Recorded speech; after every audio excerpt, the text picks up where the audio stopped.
ओम शांति। आज साकार महावाक्य 7/7/2025। मधुर संतानगण, तुम्हें माने बहुत रॉयल स्टूडेंट राजकीय विद्यार्थी अट। तुमको पिता शिक्षक एवं सद्गुरु स्मृति रहा हेब, अलौकिक सेवा करने को हेब। प्रश्न, जो माने निज को बेहदर पारधारी मन करी चलछंती सेमानकर लक्षण सुनाओ। उत्तर, सेमानक बुद्धि रे कौनसी सूक्ष्म अथवा स्थूल देहधारी स्मृति रहिबा नाही। सेमाने केवल एकमात्र बाबा एवं शांतिधाम घर को मन पकाउथिबे, काईकिना समस्ते महानता जनकर ही अटे। जेपरी बाबा सारा दुनियार सेवा करी पतित मानकु पवित्र करुछंती, सेहीपरि पिलामाने मध्य बाबांक भଳି सेवाधारी होई जाउछंती। अच्छा, ओम शांति। प्रथम बाबा पिलामानकु सावधान कराई दौछंती। एठारे बसिबा समय निजको आत्मा भावी बाबांको सम्मुखरे बसिछ तो एकथा मध्य बुद्धि रे धारण कर जे आमे बाबा एवं शिक्षक सम्मुखरे बसिछु। प्रथम नंबर कथा होची आमे आत्माटू बाप टीचर गुरु रूपे मिलिथिबा शिव बाबा मध्य आत्मा अटंती। से एक ही अटंती ना। ए नुआ कथा तुम्हें शुणुछ, तुम्हें कौच बाबा आमे तो यहाँ को कल्प कल्प शुणुछु। तेणु बुद्धि रे एक कथा मध्य रोजे बाबा पढ़ाउछंती।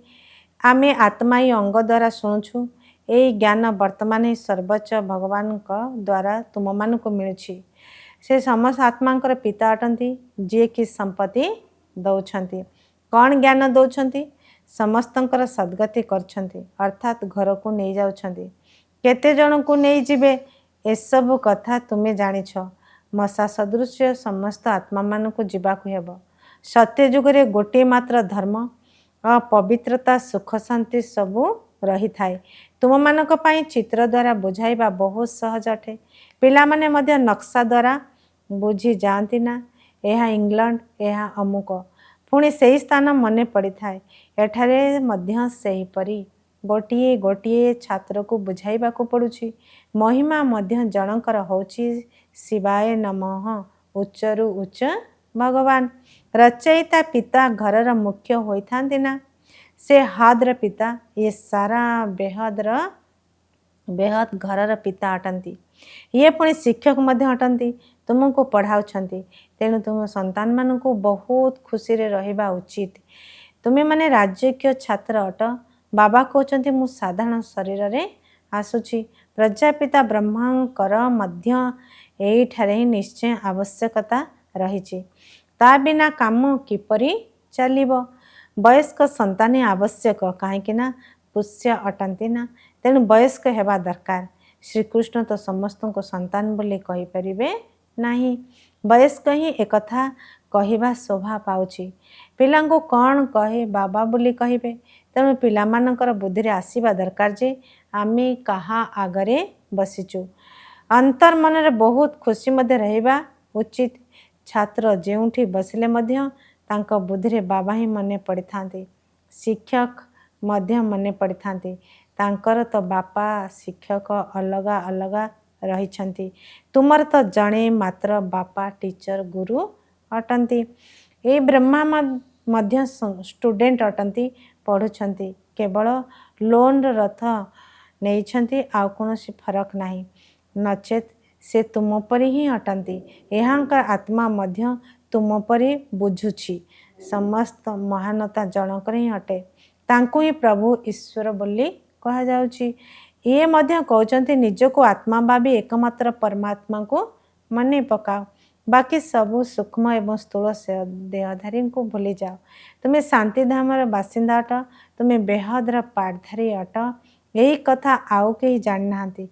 सारा दुनिया रे कहीं मध्य जानी नांती। एठाकू जो माने आसुचंती से माने बुझी जाउछंती एवं बाबा को सेवारे लागी पड़ुछंती।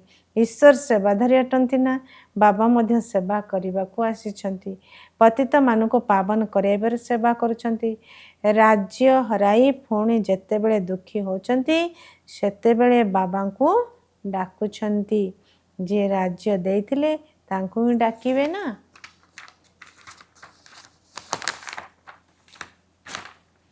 तुम्हें संतान माने जानिछ बाबा सुखधामर मालिक करने को आसचंती। दुनिया रे एक कथा कहा को जना नहीं, समस्त भारतवासी एक धर्म ही अटंती। यह ही होची मुख्य धर्म। तेबे निश्चिंत जेतेबेले यही धर्म प्राय लोप हो जाइथिबो सेतेबेले तो बाबा आसी स्थापना करिवे। पिलामाने जानिछंती जे भगवान जहाको सारा दुनियार आल्ला गॉड कही डाकुछंती से ड्रामानुसार कल्प पूर्व सदृश एठाको आसुछंती। एहा होची गीतार अध्याय जो समय बाबा आसी स्थापना कर्तव्य करुछंती। गायन मध्य कराए। ब्राह्मण एवं देवी देवता क्षत्रिय कहूनाहांती, ब्राह्मण देवी देवता नमः कहउछंती। कहीं ना क्षत्रिय तो दो कला कम हो गला ना।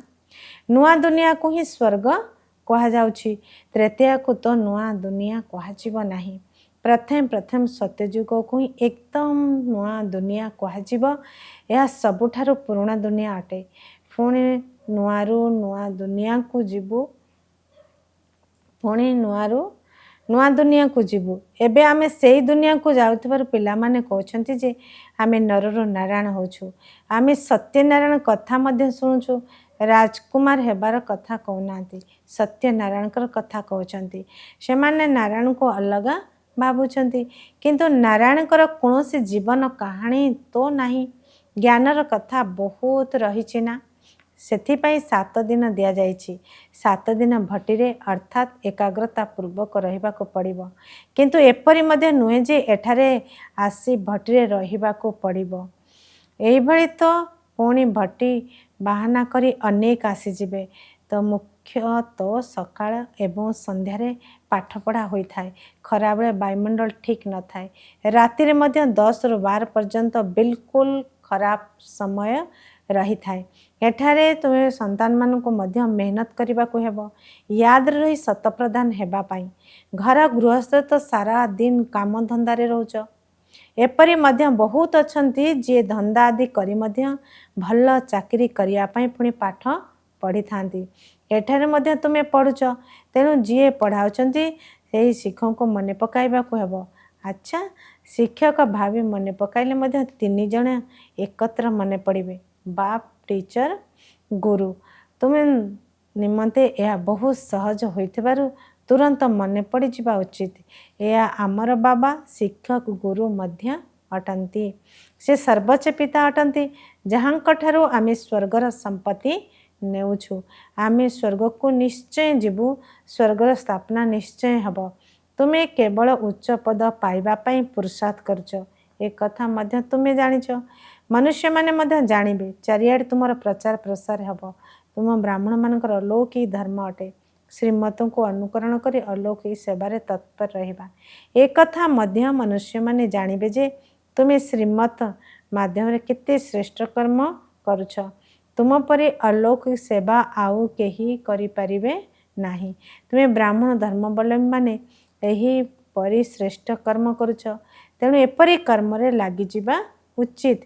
एथिरे ही कार्य व्यस्त रहिबा उचित। बाबा मध्य एही सेवारे व्यस्त रहउछंती ना।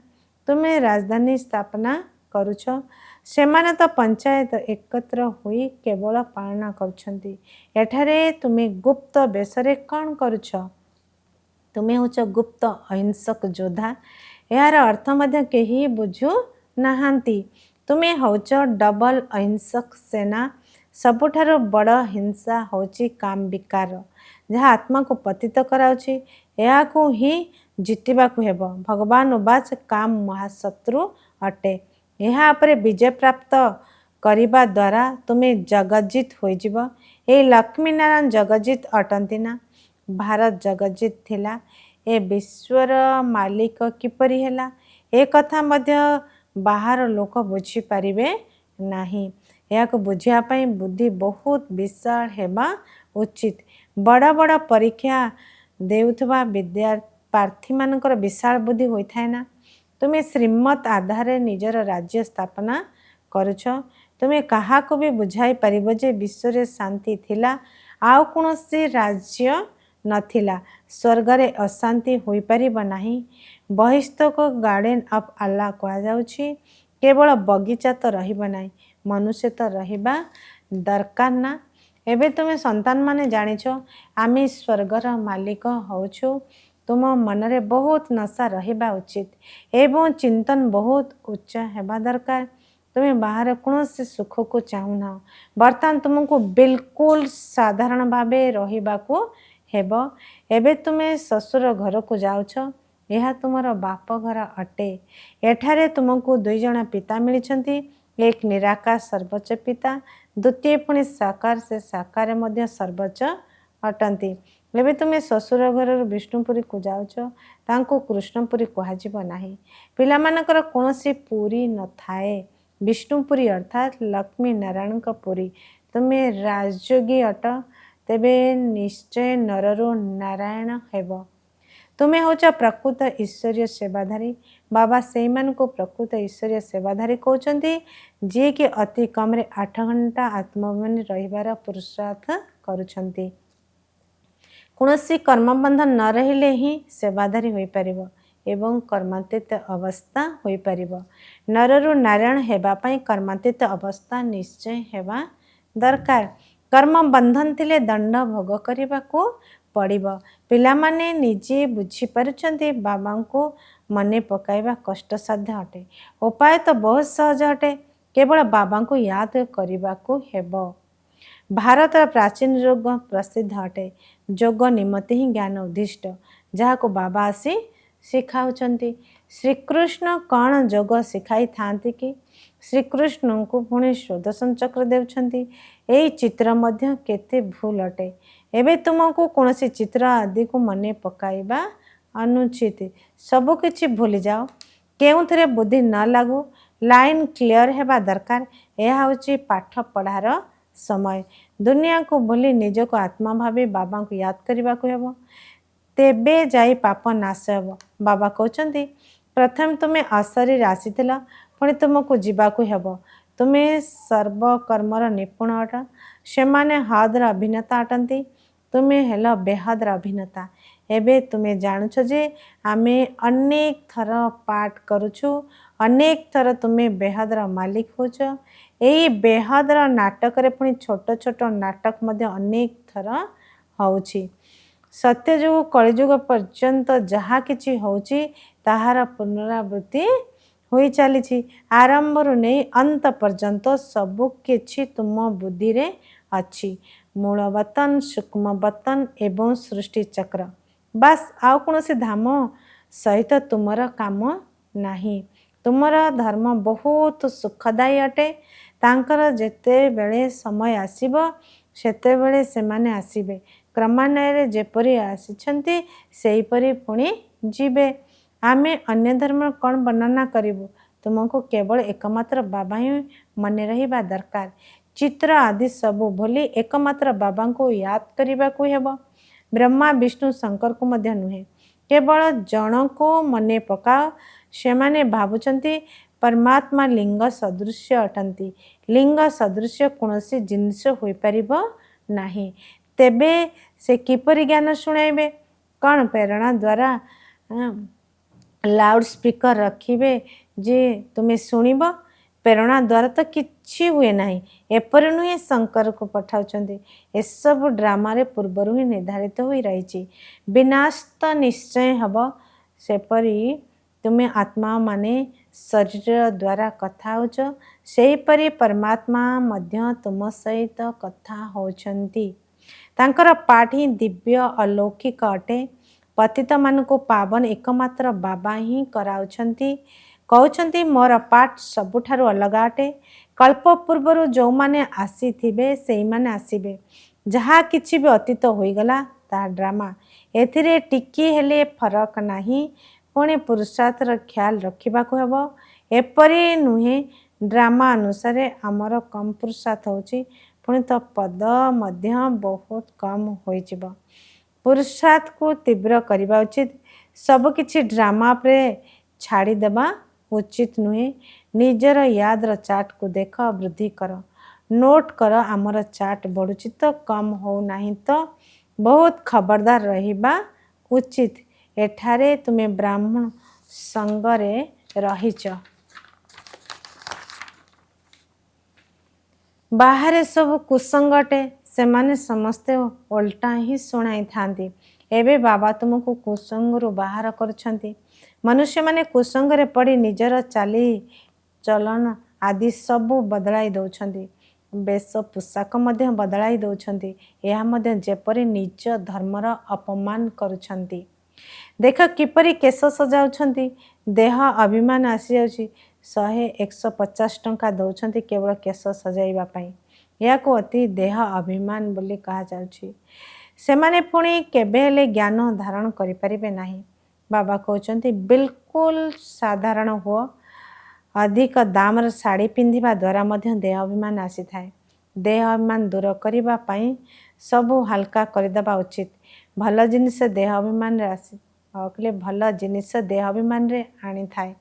तुमे वर्तमान बन बाहर अच्छ ना प्रत्येक जिनिस रु मोह हटाइबा को हेबो। बहुत साधारण रहिबा को हेबो। विवाह आदि रे संपर्क करिबा पई रंगीन कपड़ा पिंधि करि जाओ। नाम को मात्र पिंधि पुणी घर को आसी ओल्हाई देले तुमको तो बाणी रु ऊर्ध को जीवा को हेबो। बानप्रस्थी धड़ा वस्त्र पिंधि थांती। तुम्हें छोट बड़ समस्ते बानप्रस्थी अट। छोट पिला माननको मध्य शिव बाबांकर याद कराइबा उचित। एइथिरे ही कल्याण रहिछि। बस आमको एबे शिव बाबांको पाखको जीवाको हेबो। अच्छा धारणा पाई मुख्य सारांश 1 नंबर सर्वदा ध्यान रहो जे मोर कोनोसी भी चाली चलन देह अभिमान युक्त न हो। बहुत साधारण भावरे रहिबा को हेबो। कोनोसी भी जिनिस रे ममत्व रखिबार नाही। कुसंगठारु निजको दूरेई रखिबा को हेबो। 2 नंबर जोगर मेहनत द्वारा समस्त कर्म बंधन को समाप्त करी कर्मांतित हेबा को पड़िबो। अति कम रे 8 घंटा आत्माभिमानी हुई रही प्रकृत ईश्वरीय सेवाधारी हेबा को पड़िबो। वरदान विशाल बुद्धि एवं विशाल हृदय द्वारा निजर पणियार अनुभूति कराउथबा मास्टर रचयिता हुआ। मास्टर रचयितार प्रथम रचना ही देह अटे। जो माने देहर मालिक हेबारे संपूर्ण सफलता प्राप्त करिनियंती से माने निजर स्नेह बा संपर्क द्वारा समस्त को निज पणियार अनुभव कराई थांती। से आत्मार संपर्क रे आसुथबा आत्मा मानको सुखर दाता पणियार शांतिर प्रेमर आनंदर सहयोगर साहसर उत्साह एवं उद्दीपनार कोनोसी ना कोनोसी विशेषतार अनुभूति होई थाए। सेही मानको ही कहा जाए विशाल बुद्धि विशाल हृदय संपन्न आत्मा। स्लोगान उमंग उत्साह डेणा द्वारा सर्वदा उड़ीबा कलार अनुभूति कराई चलो। अच्छा ओम शांति।